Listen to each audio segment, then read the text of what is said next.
Salut, c'est Maude avec un E, pour Céramique avec un K, le podcast qui dresse le portrait de la création céramique actuelle.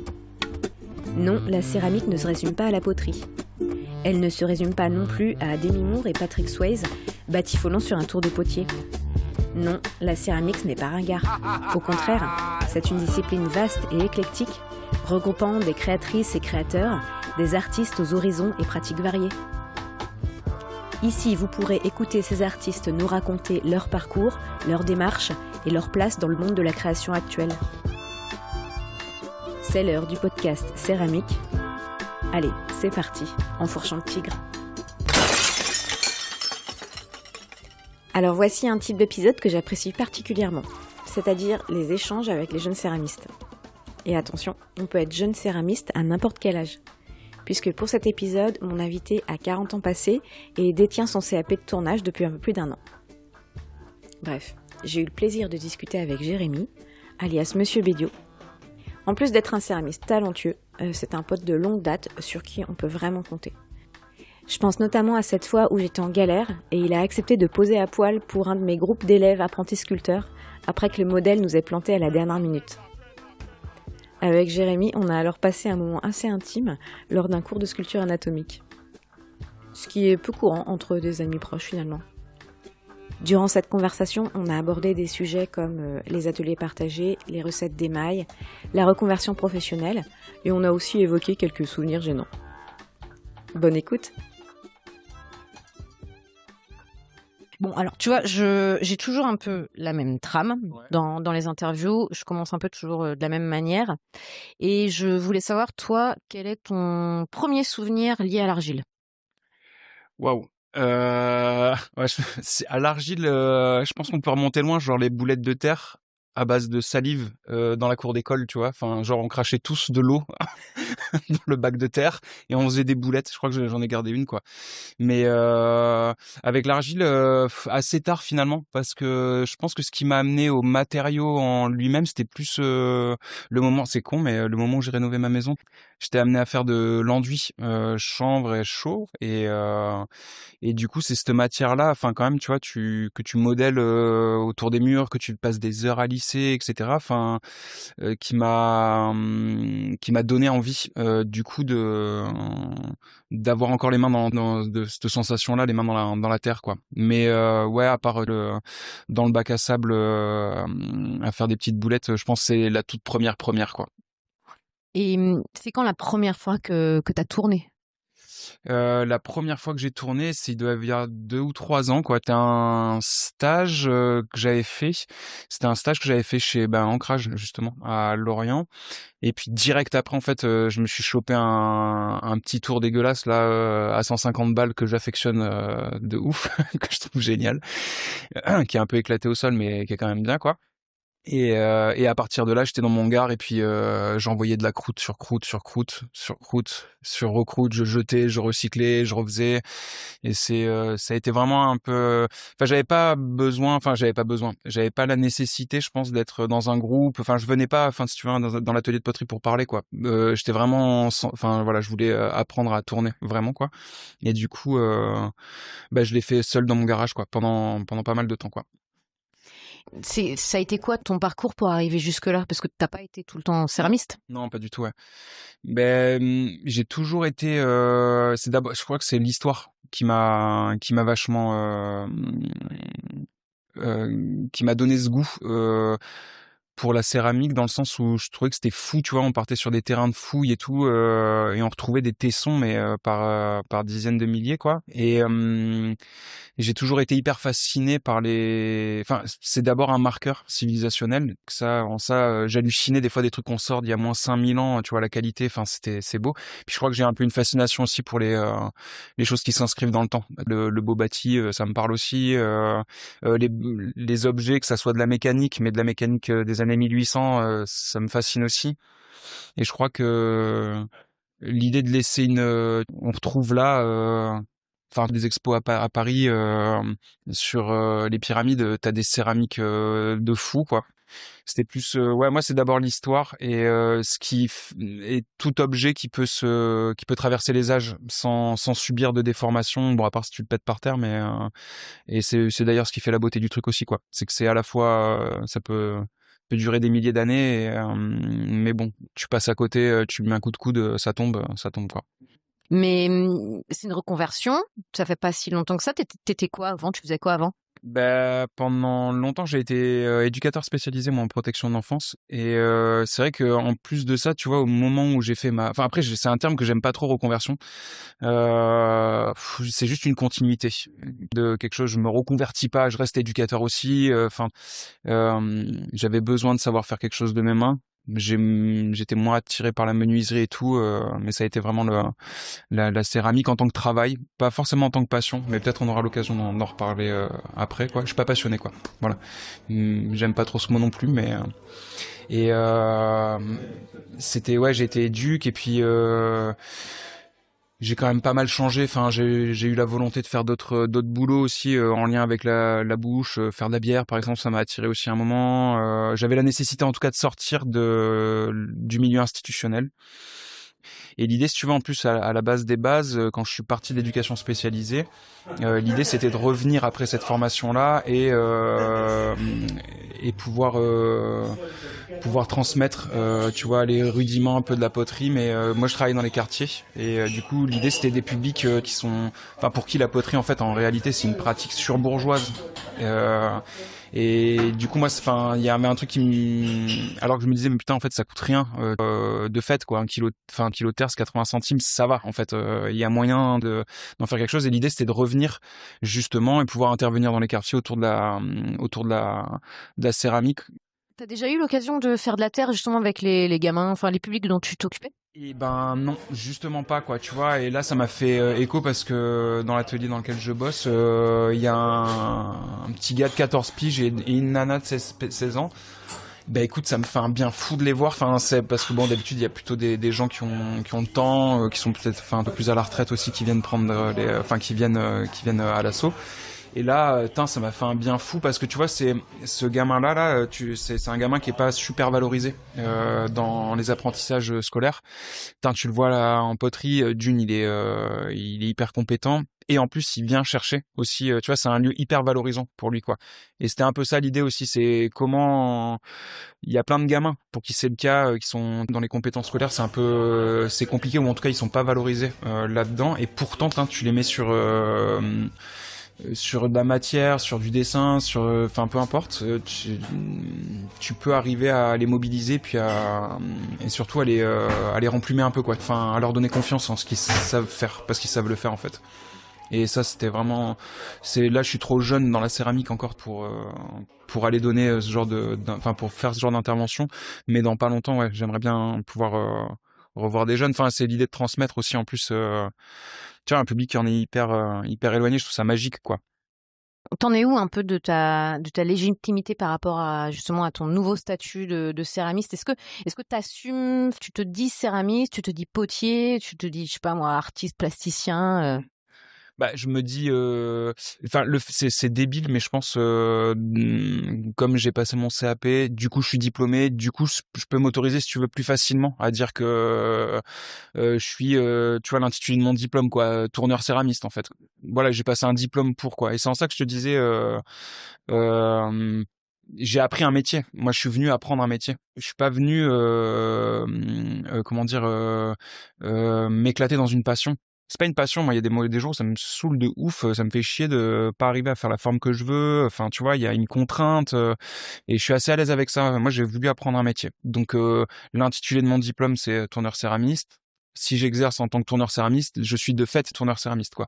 Après, de là à dire que, enfin voilà, je me considère pas artiste non plus. Je pense que c'est les gens qui te donnent cette dénomination. S'appeler tout seul artiste, moi, bon, c'est un trip. Chacun y voit midi à sa porte, tu vois. Mais je pense que c'est les gens qui observent ton travail qui peuvent te dire si t'es artiste ou non. Mais donc voilà, pour l'instant, oui, je me le dis. Mais t'as raison, on n'est pas légitime parce qu'on a fait un CAP non plus. Enfin, légitime. J'entends par là.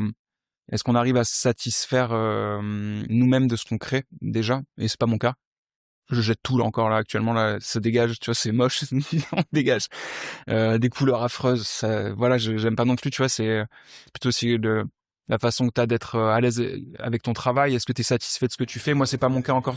Je pense que je me sentirais légitime quand moi, je serais en kiff en me disant putain, cette pièce-là, tu l'as sortie, mec, elle défonce, elle tue quoi. Mais mec, si les gens les aiment ou pas, j'en ai strictement rien à caler. C'est comme en musique un peu. Oui, parce que c'est vrai qu'on n'en va pas parler, mais ouais, j'ai fait de la musique pendant 20 ans. Et c'est un peu pareil. Je pense que je me suis jamais senti artiste non plus dans la musique.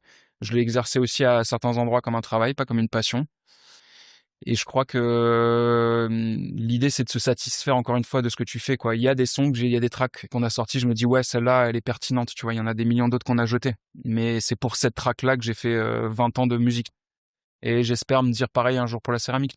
Ça fait 15 ans que j'en fais, j'ai sorti une belle pièce qui tue et voilà. Et ça sera top. Bon, après, je t'avoue que c'est bien si ça rapporte un peu d'oseille, mais bon, voilà.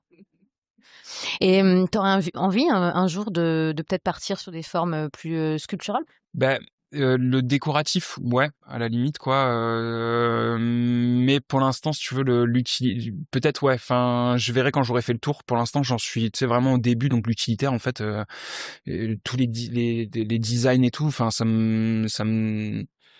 j'hallucine encore, quoi. Je vois un mec là, je sais pas si je vais bien le prononcer, mais Wu Wei Cheng, ouais. Laisse tomber, tu vois, lui, il me met des cartouches tous les jours, quoi. Je suis là, je regarde, je suis là, mais et il fait de l'utilitaire. Mais est-ce qu'une tasse aussi, finalement, quelque part, selon comment on l'a fait, elle peut être considérée ou non comme quelque chose comme une pièce d'art aussi, quoi. Et donc, pour l'instant, dans l'utilitaire, ouais.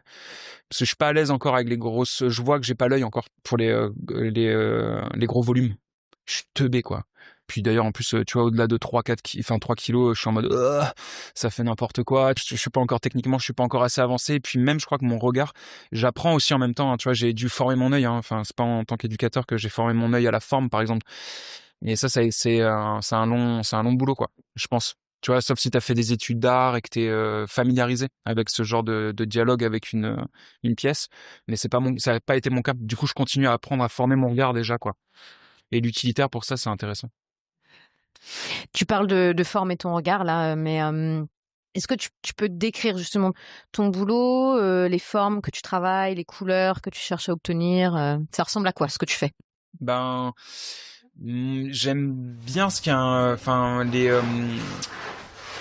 j'adore le rococo quand même.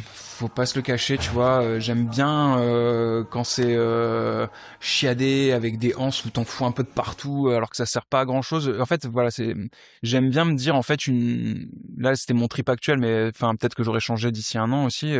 J'ai pas envie que ça soit de l'utilitaire que pour de l'utilitaire. J'ai envie que cet utilitaire-là il soit joli, quitte à ce qu'il soit chiant à prendre en main. Des fois, en fait, je m'en tape. En fait, je trouve ça cool d'avoir une anse qui fait peut-être 2 kilomètres de long, qui est super chiante à mettre dans ton lave-vaisselle, qui va te prendre de la place dans ton placard. Je vais essayer de travailler autour de ça, quoi. Il y a des formes simples que tu peux enrichir avec des anses ou pas des décors forcément parce que je suis pas doué pour ça. J'aime bien par exemple toutes les formes, reprendre des codes à l'ancienne, genre de Sèvres ou des trucs comme ça, les adapter avec mon regard à moi, qui est un peu innocent en plus d'ailleurs dans ce milieu-là. Donc j'essaye d'ailleurs à ce propos-là, tu vois, de pas. Je te disais tout à l'heure, je t'ai cité un nom, mais en fait je t'en citerai pas des milliards parce qu'en fait j'essaie d'être hyper innocent. Alors c'est important de se cultiver aussi et tu vois, ce qu'on disait tout à l'heure dans la quête d'une bonne forme et tout, mais j'ai besoin d'être innocent aussi et de me dire ah bah tiens, ça, il y a des tasses là, tu sais, les tasses à thé de mémé, j'adore en fait, j'adore et j'aimerais bien faire des belles tasses à thé de mémé avec tu vois un émail après j'ai eu on aura peut-être l'occasion d'en discuter, mais comme j'ai eu la chance d'être formé avec Mathieu Liévois, si tu veux l'émail on est dedans quoi, donc ça m'a donné le goût à ça, donc ouais, j'aimerais trouver de belles couleurs que je fabriquerai, enfin voilà avec ce qu'on a à l'atelier. C'est pareil, tu peux avoir des designs assez anciens, un peu rococo et tout, mais si t'arrives à lui péter un bel émail avec des tendances un peu actuelles, ça me parle aussi quoi. J'aime bien les lignes très épurées quand même aussi, assez droites. Les rondeurs, je suis pas encore très à l'aise et pour les faire et pour les apprécier. J'aime bien quand c'est quand il y a des angles, quand c'est anguleux quoi. C'est assez contradictoire. Tu dis que t'aimes bien les formes épurées et tu parles en même temps du rococo. Ouais, bah ouais. Mais oui, c'est que je vais chercher les deux, quoi. Je pense, le rococo, il m'inspire dans la liberté aussi, je trouve. Hein. Tu sais qu'il y a eu à une époque, là, t'as des soupirs, t'hallucines, t'es là, waouh, qu'est-ce que c'est que ce bord. Enfin, tu sais, ça n'a ni queue ni tête, quoi, avec des petits chiens, des petits chats et tout. Enfin, je trouve ça fou de se dire, putain. Mais en fait, eux, c'est devenu de l'ornemental aussi, tu vois. Et c'est en ça que ça m'intéresse aussi. Quand je te disais, c'est là le parallèle, si on peut le faire, c'est de dire, en fait, bah, une pièce, bon, franchement, ça va passer à la machine à laver, leur soupir, c'est la galère.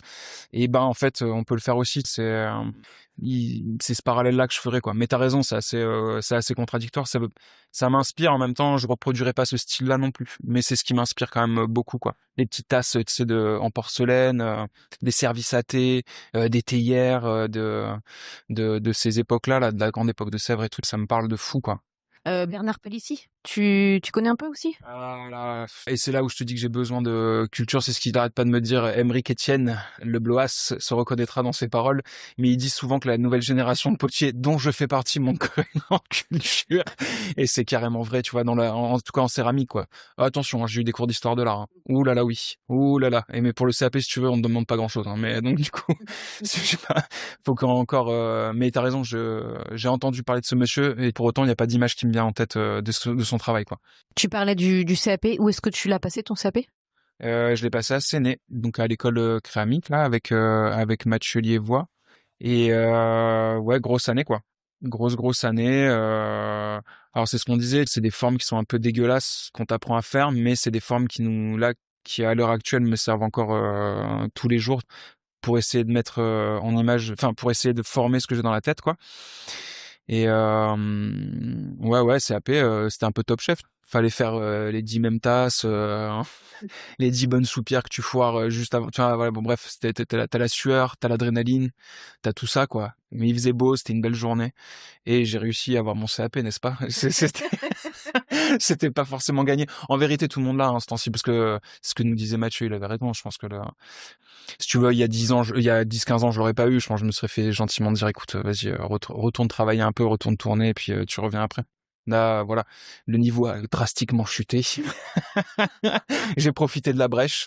Mais encore une fois, c'est pas le CAP qui va faire que t'es un bon céramiste, loin de là, quoi. Tu vois, il y en a plein qui ont pas leur CAP qui sont 10 fois plus compétents. Enfin, c'est pas un gage de qualité, quoi.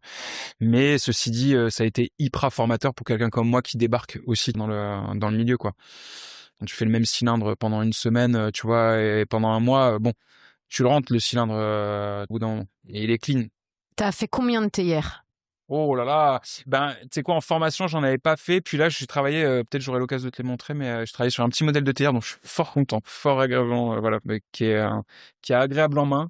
À savoir si effectivement l'eau va se verser correctement. On n'est pas tant que c'est pas émaillé cette affaire, je peux pas savoir là. J'ai des doutes. Ceci dit, je sens que ça va pisser dans tous les sens. Mais ouais, on avait fait un modèle de théière, mais notamment en moulage. Donc c'était intéressant, mais le moulage, putain, c'est encore vraiment un autre délire. C'est pas, j'ai beaucoup de mal en plus avec la vision qu'il faut avoir enfin je sais pas comment on dit d'ailleurs, pas en 3D, mais je veux dire enfin d'imaginer enfin en négatif, c'est waouh. Là c'est trop copieux pour moi pour le moment. Donc non, là je fais tout à la main quoi. Encore une fois, grâce à la formation avec le CAP, comment faire un bec, une anse, tout ça, un couvercle, c'est OP. Et donc ça laisse libre cours après à ton imagination. Quoi. Et tu rajoutes des formes modelées sur ta vaisselle. Je te parlais de Bernard Palissy, il ajoute pas mal de, je sais pas moi, de poissons, de végétaux, mais qui sont sculptés, qui sont en relief. Toi, tu fais pas ça du tout? Non, parce que je me sens pas compétent pour le moment. Encore une fois, je te dis, pour moi, la sculpture et tout, c'est vraiment quelque chose de, c'est pas inné. Moi, je suis tourneur, quoi. J'adore tourner. J'essaie d'essayer de me challenger là-dedans. Non, je fais pas d'ajout sur des pièces. Je te disais, j'aime bien les trucs très épurés, contrairement au style qui m'influence, qui est plutôt rococo. Finalement, je vais chercher quand même un truc assez pur, un peu straight, comme on dirait. Mais non, je fais pas. Je fais pas trop d'ajout. Sinon, ma peau, laisse tomber. Ça serait bien kitsch. Je devrais le faire. Est-ce que t'es un peu influencé par tout ce que tu peux voir autour de toi? Alors, je pense, tu vois, à l'actualité, t'es musicien, à la musique. Est-ce qu'il y a des influences autres que la céramique qui interfèrent dans ta production? Je sais pas. Non, j'ai pas cette sensation-là pour le moment. Enfin, je fais rien de politique, par exemple. Enfin, de toute façon, en plus, enfin, comment dire, j'aurais pu. Enfin, je l'étais dans la musique, par exemple, pas politisé, mais il y avait un propos quand même où il y avait un parti pris, quoi. Mais plus je vieillis aussi, plus je suis dans cette quête de nuances aussi, je pense. Donc, j'ai de moins en moins d'avis tranché sur les questions. Je suis de plus en plus nuancé. Du coup, après, dans mon travail, est-ce que ça m'impacte l'actu ou les... Non, je pense pas. Ce qui va m'inspirer, je vais être très inspiré ce qui m'inspire, c'est plutôt quand j'ai la chance de voir et d'ailleurs, il faudrait que j'aille plus dans ce sens-là, parce que je vois que ça me fait vraiment kiffer, tout ce qui est en lien avec le design, quoi. Le design, ça me fascine assez quand même. Je me dis, putain, ah ouais. Tu vois, des canapés, par exemple, c'est débile, mais un beau fauteuil, ça me parle de fou. Tu vois, une table, ça me parle de dingue aussi. Le mobilier me parle énormément, quoi. J'adore le mobilier. La bijouterie aussi, enfin l'actu mondiale, politique et tout, je la sens pas dans mon travail, quoi. Alors après, je t'avouerai que à part à la limite si on se dit que tiens bah avec tiens, sur cette recherche des mails là, on se passerait bien de tel et tel métaux pour certaines raisons, ouais, ça me parle. Est-ce que j'en suis là? Pas encore. T'as pas abandonné le cobalt? Non, pas encore. Pas encore. Grave. Et le bon chrome, là, qu'on aime bien. Ça, on aime bien le zirconium aussi. C'est bien. Non, il y a des trucs, ouais, non, il y a des trucs, c'est pas que je suis pas prêt à les abandonner, c'est que je sais pas faire autrement pour l'instant. Et puis, comme on disait, je suis tellement jeune dans la pratique, si tu veux, que là, j'ai testé avec ce qu'on m'a appris. Et viendra la phase de déconstruction de tout ça. Mais chaque chose en son temps, quoi. Donc ça veut dire que tu fais pas tes terres toi-même? Ouais, carrément. Pour l'instant, Emric, avec qui je bosse, les fait lui-même. Enfin, l'effet lui-même. Après, c'est pas de la collecte non plus, tu vois. Ça reste du mélange de terre déjà. Bon, voilà aussi, mais non, je suis pas sur la collecte encore de terre, quoi. Et j'aimerais, quoi. Mais ça, c'est pareil. Ça viendra dans un troisième temps peut-être. Il me dit, ouais, je bosse avec des références qui sont vendues par les grands fournisseurs, quoi. Et ça, tu penses que c'est une question qui interroge pas mal la nouvelle génération de céramistes? Non, pas du tout. Enfin, j'ai pas la sensation, si tu veux. Je suivais des anciens là qui disent que bah justement les nouveaux potiers des villes là, tu vois, en mode Fourrélec et pain de terre qui arrivent de l'Espagne, c'est de la merde. Bon, j'entends, hein, c'est des mecs qui travaillent, ils ont leur carrière chez eux, ils font tout à la main de A à Z, c'est grandiose, c'est le vrai, je pense c'est le métier traditionnel. Et ce métier traditionnel là, je pense qu'il doit pas y avoir beaucoup de monde à l'exercer de cette façon-là encore à l'heure actuelle. Mais ouais, c'est questionnant de ouf, tu vois, les références produits qui arrivent d'Espagne, t'es là, putain, qu'est-ce que on vit dans ce monde-là aussi, mais c'est pareil. Il y a aussi l'idée, mais même avec la céramique, je trouve, c'est en ça, mais peut-être qu'on aura l'occasion de l'aborder, prendre le temps. Enfin, c'est très important pour moi là, tant que j'ai les moyens de le faire. Hein, attention, je dis pas que, enfin, j'ai les moyens de le faire là, donc je le prends. Mais prendre mon temps, je crois que c'est méga important. Tu sais, on est dans une société où on veut tout en mode speed. C'est pour ça d'ailleurs, j'ai rien contre du tout. Mais le café céramique, décor sur céramique et tout, c'est assez intéressant. Mais c'est des biscuits qui arrivent de Chine, des biscuits qui arrivent d'Espagne, des engobes qui arrivent designés en Australie ou je sais pas quoi, qui sont fabriqués en Chine, qui arrivent en carton plein. Bon, si tu veux, mais parce que la personne, elle doit sortir de l'atelier et elle doit avoir un produit fini. Là où pas, je suis pas en opposition parce que chacun, encore une fois, je te dis, je suis nuancé là-dessus.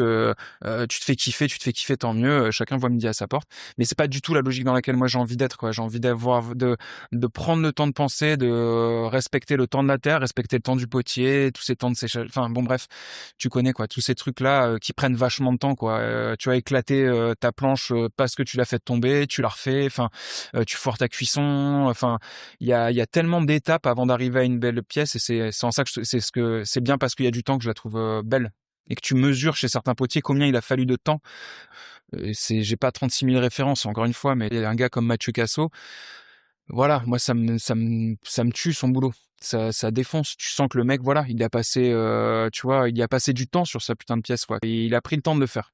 Et ça, mais il y a eu toute l'influence Instagram, dont je fais partie aussi, attention, hein, je me dédouane pas de ça, mais je pense où tu sais, où ces vidéos là super accélérées d'un mec qui tourne 2 kilos comme ça, 5 minutes, hop, il a formé un truc, toi t'es là, t'es en sueur, ça a duré 20 minutes, t'es pas bien. En fait, non, on te montre pas, on te montre un mec avec des énormes biceps, une salopette, torse nu, et qui monte des trucs en 1 minute 30. Est-ce que c'est la réalité? J'en sais rien. En tout cas, ça répond à une demande. Tant mieux si les gens kiffent. Mais je suis pas, enfin voilà, moi je sais que je vais pas, c'est pas ce que j'ai envie de mettre dans mon travail, quoi. Bah, justement, tu travailles comment? Est-ce que par exemple tu peux nous décrire ton atelier? Ouais. En fait, j'ai intégré en septembre dernier un atelier collectif du côté de Concarneau. Plus précisément, pour ceux qui suivront cette émission, à Croissant-Bouillé. Super charmant ce nom, j'adore. Mais et donc du coup là-bas dans cet atelier collectif, on est 3 potiers et il y a un lieu qui est aussi mis à disposition pour une asso qui vient occuper les lieux quoi.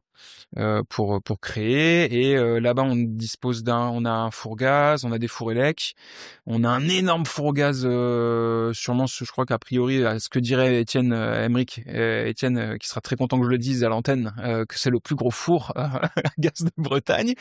J'avais dit je dirais, j'avais dit. Je promis, j'avais fait un big up à toi Emerick. Et du coup, voilà ça. Et il y a surtout un modèle là que Emerick a envie de promotionner pas mal. Il y a un 3E là de Jean Girel qui est en construction. Et donc ça c'est vraiment encore un truc ça prend le temps encore une fois. Je pense que ce projet-là, Emerick, il a depuis des années. Ça prend son temps, ça se modifie aussi en fonction des gens qui occupent ou non l'atelier. Ça bouge. C'est un lieu qui est mouvant quand même parce qu'il y a des gens qui sont passés par là-bas aussi, Claire Briand notamment. Enfin, bref, il y a pas mal de monde, voilà, qui se côtoie dans cet atelier-là. Et donc, moi, j'ai un atelier que je partage avec Lynn Garnier, que vous pourrez retrouver aussi sur les réseaux, n'est-ce pas? Et donc, on a, je sais pas, on doit avoir 30 mètres carrés à deux. On a nos petites étagères, notre petit atelier, et puis tout ce qui est à l'extérieur, on a le stockage de terre et stockage des matières premières pour les mailles. On a une grosse salle pour les maillages aussi, donc ça c'est cool. Et il y a aussi la partie boutique. On a donc ça c'est un lieu quand même qui est hyper qui est collaboratif et qui te permet je le vois un peu comme une grande maison de résidence en fait. J'ai l'impression d'avoir la chance d'être dans cette résidence là aussi où il y a du passage. On aimerait bien, Emerick aimerait bien inviter justement des anciens, des mecs qui touchent fort en céramique pour pouvoir faire des expos dans ce lieu-là aussi. Il y aura il y a des cuissons feu de bois qui ont été faites pendant pas mal d'années, qui vont continuer avec la mise en place du Girel aussi. Voilà, c'est un lieu qui a vocation à se développer encore et voilà, enfin, c'est chouette. On a la chance de pouvoir bosser là-bas, quoi. C'est une chance, quoi. Même s'il faut faire la route. Et toi, comment t'organises ton temps de boulot? Est-ce que tu as des périodes où tu vas bosser plus tel ou tel aspect, tu vas travailler plus la couleur, d'autres les formes? Est-ce que dans l'année aussi, il y a des moments où tu vas plus travailler pour fournir ta production pour les marchés, par exemple? Comment est-ce que tu t'organises? Ouais, bah j'ai appris là au début de l'année parce que comme on dit depuis le début, tu vois, moi je débute aussi et du coup j'ai dû, si tu veux, je m'étais pas lancé de gros challenges. Là ça y est, ça commence. Je vais faire un petit marché là sans prétention, mais j'ai envie de m'expérimenter même sur les marchés alimentaires et tout quoi. Donc du coup, si tu veux, j'étais pas pris dans les nécessités d'un potier ou d'une potière qui en vit quoi. Là, j'étais plus dans un temps après école de création quoi. Donc de résidence encore une fois, tu vois. Donc en fait, je me suis pas mis la rate au courbouillon en me disant putain, faut que j'assure enfin un petit peu quand même, mais j'étais pas en mode putain, faut que j'assure une grosse prod là pour mes marchés. En fait, si tu veux déjà on en reparlera quand je serai sélectionné sur des marchés, quand j'aurai un étal convenable et tout, parce que je vais attendre 2-3 ans normalement avant de pouvoir être sélectionné. Donc on n'en est pas là. C'est pour ça que je te dis que ça me va aussi de faire l'expérience sur des marchés alimentaires et tout, je m'en tape. Mais là encore une fois, je te dis, je devais travailler mon regard sur les formes. Donc j'ai beaucoup bossé là-dessus. Là cette année, ça a été le gros travail que j'ai fait, bosser sur mes formes à fond. Et j'ai quand même fait pratiquement un mois ou deux de sessions de recherche d'émail. Grâce, tu vois, à tout ce que j'ai appris à l'école. Sans quoi, franchement, sans déconner, j'aurais été bien emmerdé, quoi. Là, tu vois, c'est con, mais j'avais encore tous les automatismes aussi de l'école là, sauf que il y a des moments où j'ai pas voulu respecter ce qu'on m'a dit à l'école et ça a foiré, voilà, hein. Fallait juste s'en tenir à ce qu'avait dit le maître. Donc il y avait tous ces petits automatismes là à conserver, à reprendre et puis à chercher encore, tu vois, mais là je sais pas, j'ai dû faire j'en suis à peut-être 400 tessons là, j'espère que je suis sur un coup là. Là, normalement, et ça va sortir du four là, j'espère.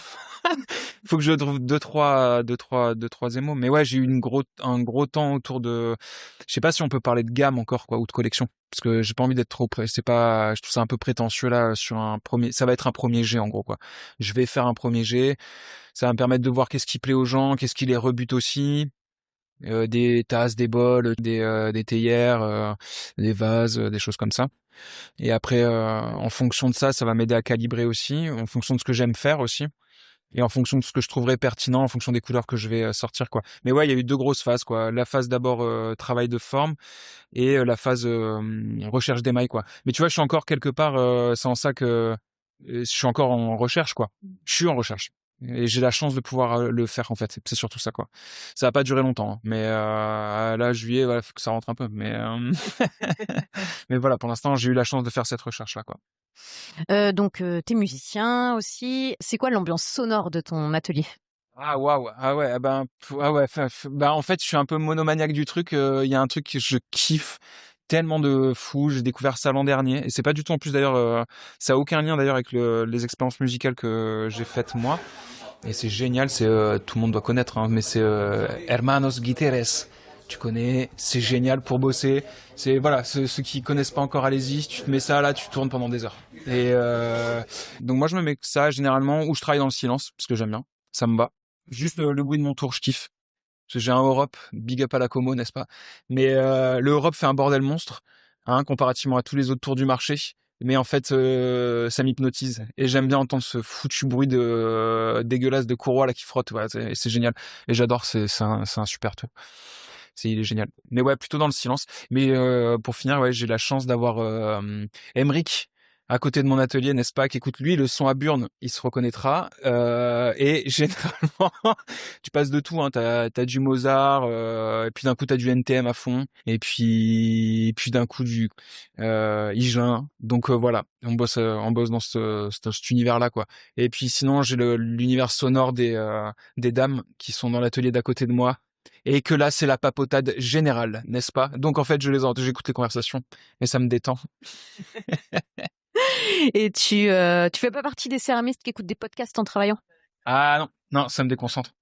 Ah ouais, non, je te jure, j'arrive pas à faire deux choses à la fois. Non, je suis concentré sur le truc, quoi. Tu vois, il faut une musique d'ambiance, en fait. C'est pour ça que Hermanos Guitar, je kiffe trop, parce que ça te met en fait, j'aime bien, ça te met dans un mood.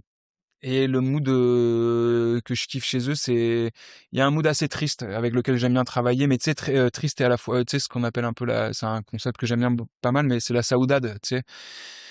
Moi, j'aime bien me retrouver dans ces états-là, et je le faisais beaucoup en musique aussi. C'est une tristesse, mais un peu solaire, tu vois, un peu nostalgique, mais ça me met j'adore ce mood-là pour bosser. Je kiffe. Alors, on arrive au tu préfères. Ah, tu sais, c'est des questions que je pose à chaque céramiste et puis elles sont personnalisées à chaque fois. J'ai fait un tu préfères spécial.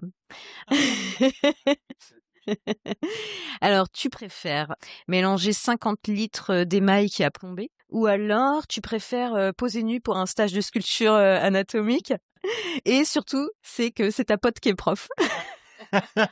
Ah bah poser nu mode direct.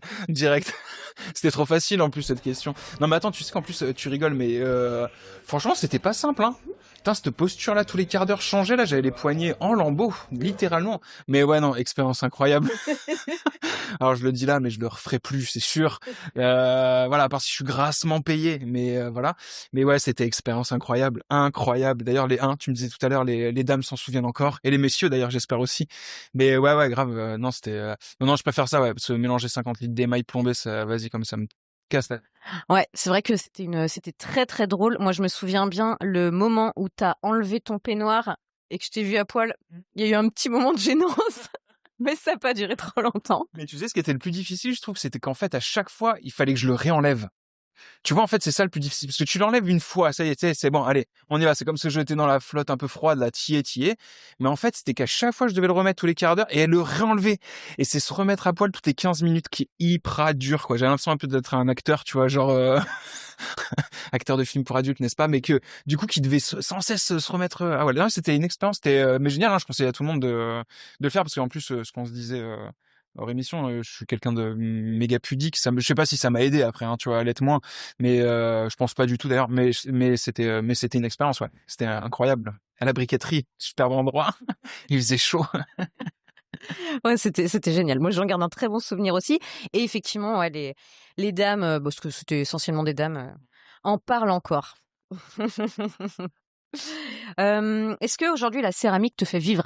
Alors tu peux répondre ce que tu veux. Est-ce que ça te fait vivre matériellement ou alors, spirituellement? Ouais, bah, spirituellement énorme. Ouais, bah, bien sûr, carrément. Bah, c'est ce que je te disais tout à l'heure, tu vois, c'est aussi pour ça que la musique, elle prend de moins en moins de place, malheureusement, dans ma vie. C'est que je pense que ça vient combler, ce désir-là de créer, quoi. Enfin, tu vois, c'est pareil, tu vois, la musique, c'est un délire aussi. C'est qu'il y a quelque chose qui s'inscrit dans le temps, quoi. Un titre, grâce à Internet maintenant, ou un vinyle, ou un CD, on peut le réécouter, 50 ans après. Et il y a un truc qui me fascine assez dans l'idée de bon bah ça y est, ce que j'ai fait m'appartient plus. Ça je kiffe le délire de me dire en fait, tu vois ce son là que j'adore, il m'appartient plus, il est aux gens en fait. L'univers en fera bien ce qu'il aura envie d'en foutre quoi. S'il en fait rien, n'en fait rien, ça restera dans les bas-fonds de l'algorithme d'internet. Mais ouais, ça m'occupe énormément l'esprit. Je souhaite pouvoir en tirer quand même un petit sou, mais pas dans l'idée de. C'était comme avec la musique à l'époque. C'est toujours pareil, c'est pas dans l'idée de s'enrichir. C'est surtout pour pouvoir continuer. Parce qu'en fait, si demain ça me rapporte pas d'argent, je vais devoir refaire un temps plein. Et quand t'es dans un temps plein, tu vois bien le temps que t'as de disponibilité mentale et de disponibilité de corps et de physique qui est plus la même. Là, c'est un kiff, c'est un luxe de pouvoir me dire putain en fait je fais que ça de la journée quoi. Ça va pas, faut que ça dure le plus longtemps possible. Et pour que ça dure le plus longtemps possible, bah faudra oui peut-être penser à donner des cours, enfin m'autoriser à exposer mon travail, essayer de vendre à droite à gauche là où je pourrais quoi. Donc j'espère ouais que qu'il pourra y avoir une issue un peu positive à ça, mais dans l'idée de pouvoir continuer. Pas pour me faire que l'or il coule du ciel. C'est pas le but. On arrive à la fin. C'est quoi ton rêve de céramiste, aujourd'hui? Tu as envie de quoi pour la suite?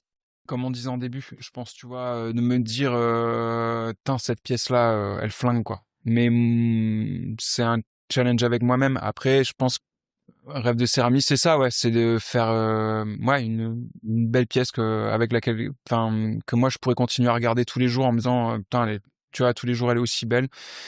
J'aime ce qui me ferait kiffer, mais ça c'est dans un délire, je pense aussi d'être reconnu, tu vois, pas connu, reconnu, mais par son groupe de pairs. Je pense que c'est important peu importe le boulot, peu importe le métier que tu fais, d'être reconnu par tes pairs. Tu vois, même si ça m'aille pas, mais c'est comme en musique. T'as le succès d'estime et t'as le succès financier. Le succès financier, cool, si ça arrive, personne va cracher dessus. Mais le succès d'estime, c'est quand même se dire, tu sais, si t'as quelqu'un que tu vénères, genre bah moi, ça serait que Mathieu, en vérité, il me dise, elle claque ta pièce. Ça me suffit, en fait, en vérité. C'est mon maître, tu vois. Donc, que mon maître me dise un jour, vas-y, ta pièce, elle claque, c'est OP. Après, c'est bon, moi, pas j'arrête, mais je suis tranquille.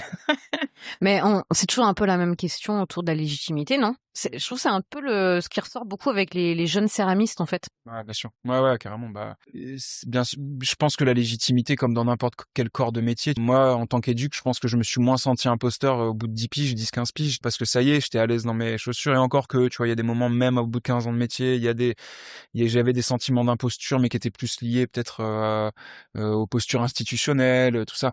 Ou le grand jeu de rôle dans lequel on fait partie nous quand on doit s'adresser à des institutions, à des financeurs, enfin tu connais hein. Et ce jeu de rôle là me casse un peu les bonbons, même si même si je suis à l'aise pour le faire. En plus c'est ça qui est horrible. Mais ouais, la légitimité, ouais, je te dis, je pense que ça passe par la reconnaissance de tes pairs. Mais aussi cette légitimité-là, quand on te dit, quand le regard qu'on a sur ton travail, parce que moi je suis à l'aise avec le fait qu'on me dise, là ça ressemble à rien. Ah, ça pique, mais c'est vrai, tu vois, des fois. Et ça me fait du bien, moi, de traîner en collectif pour ça aussi. Ça, on arrive à se le dire. Mais c'est quoi cette forme, mec? Ça pue, tu vois. Ça jette, ça dégueule. Mais ouais, c'est pas évident. Et puis parce qu'on est hyper nombreux, parce qu'il y a des gens, et c'est ça qui est beau aussi, qui seront toujours beaucoup plus faciles, comment dire, beaucoup plus compétents, quoi. T'as des mecs qui sortent des trucs de fou et eux n'en vivent pas. Donc t'es là, ouais. Et après, tu vois, il y a 2 sortes de personnes, hein. Après, il y a des gens qui se sentent ultra légitimes après direct avoir passé un CAP, ça y est, tu sais, c'est déjà tu sais, c'est parti. T'en connais sûrement des comme ça, et moi j'en connais aussi. Alors après, encore une fois, je suis pas là pour critiquer cette légitimité-là. Tant mieux si les gens ont confiance en ce qu'ils font. C'est pas mon cas pour le moment. Mais je l'aurai peut-être j'espère, dans 10-15 ans, quand moi-même je serai satisfait de ce que je fais. Pour l'instant, c'est pas le cas. Je crois qu'elle vient de là, la légitimité aussi. C'est est-ce que tu as confiance en ce que tu fais ou pas. Il y a des gens, même s'ils font des croûtes, ils sont confiants, ils sont légitimes. C'est comme en musique, quoi. C'est pareil. T'as des grosses daubes de ouf musicalement, mais les gens ils sont satisfaits de ce qu'ils font, ils se sentent légitimes, quoi. C'est une question particulière, la légitimité, je pense. C'est pas si évident, quoi. Merci d'avoir écouté Céramique, le podcast. N'hésitez pas à vous abonner ou à nous laisser 5 étoiles. À bientôt pour une nouvelle rencontre autour de la Terre.